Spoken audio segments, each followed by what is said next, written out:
నంద్యాల జిల్లా నందికొట్కూరులో పర్యటించిన AP CM Chandrababu Malyala Handrineeva ఎత్తిపోతల కాలువకు జలహారతి పట్టారు. హంద్రినీవా ఫేజ్ 1 కాలువల విస్తరణ పనులు పూర్తవడంతో సీమ జిల్లాలకు కృష్ణా జలాల్ని విడుదల చేశారు.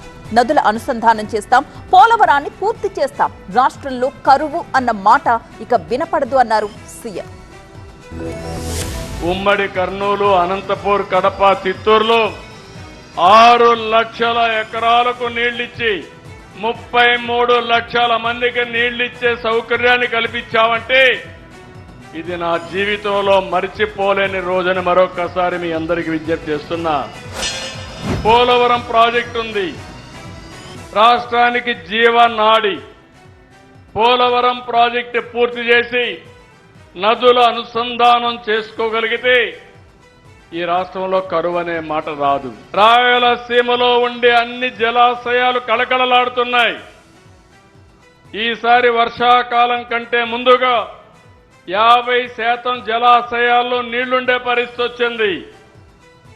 దీన్ని చూసినప్పుడు ఆనందం ఏంటంటే ఈ రాయలసీమ ఇంకా రాబోయే రోజుల్లో రాళ్ల సీమ కాదు, రతనాల సీమగా చేస్తాననే ధైర్యం ఈ ప్రభుత్వానికి వచ్చింది. కియా మోటార్స్ అనంతపూర్లో నుంచి బెంగళూరు పోతా ఉంటే ఒక టౌన్షిప్ మీకు కనపడొస్తుంది. వాళ్ళు వేరే రాష్ట్రాలకు పోతుంటే నేను రమ్మని కోరా. కరువు జిల్లా, మీరు పరిశ్రమ పెట్టమంటే అసలు నీళ్లు లేవు, ఎట్లా పెడతామని అడిగారు.